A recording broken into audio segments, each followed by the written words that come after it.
Ayes have it. I call on Government Order of the Day number 2. Interrupted debate on the third reading of the Building Pools Amendment Bill. When this bill was last debated, Scott Simpson was speaking, and he has 4 minutes and 30 seconds remaining if he so desires. No? Jenny Salisa. Mr Speaker, thank you for this opportunity to speak on the Building Pools Amendment Bill. Mr Speaker, this legislation was designed to reduce the compliance burden currently imposed on pool owners and territorial authorities in relation to residential pools while maintaining child safety. Mr Speaker, we're surrounded by water here in Aotearoa, New Zealand. However, unfortunately, our rates of drowning is one of the highest in the developed world. One of the things that we try to do as parents is teach our young children to be able to learn how to swim. However, Mr Speaker, as parents, many of us in this House, we can afford swimming lessons, but many of the parents, especially those who are from lower lower income families, Mr Speaker, they cannot afford swimming lessons. Many of their children attend schools who no longer have swimming pools at the schools. We have NGOs now that donate swimming togs because many of our kids don't even have swimming togs.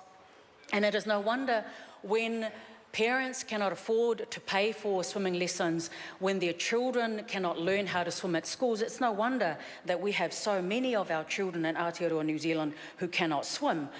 It is crucial, I believe, that we as members of this House do as much as possible to protect our children from the dangers of drowning.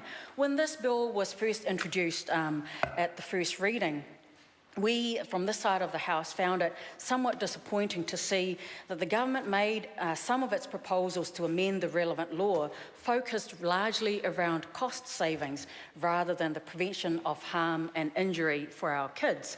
Mr Speaker, at first reading, Labor actually supported this bill to Select Committee in good faith, because when we read the regulatory impact statement, we were told that it would save more lives than the current pool fencing legislation. However, having read some of the submissions that were given to the Select Committee, we know now that, for instance, the Society of Paediatricians who submitted said that the only thing that would improve pool drownings would be compliance, actual compliance to the pool fencing statute.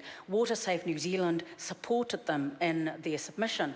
The vast majority of the 19 or so preschool children who unfortunately died in home pools, Mr Speaker, unfortunately passed away because of non-compliant fencing, gates or doors. The numbers of children suffering serious or permanent injury due to near-death drownings in non-compliant pools is unfortunately so much higher. One of the biggest changes, however, that was made to this bill at Select Committee was a recommendation that the Labor Party had argued for strongly, and can I say that we really appreciate this is actually now part of the current legislation, that councils be required to inspect on a 3-yearly cycle instead of a 5-yearly cycle. We had pushed hard for this, and we are glad to see it supported in the current bill. Our parliamentary process has been robust, and it has enabled the general public to have some impact on this current bill. For instance, changes made after the Select Committee include the purpose of the bill is now more broad. It includes drowning, and it includes, it included drowning before, but it now includes injury. Second, it provides that information should be provided to buyers regarding spa pools and other small pools.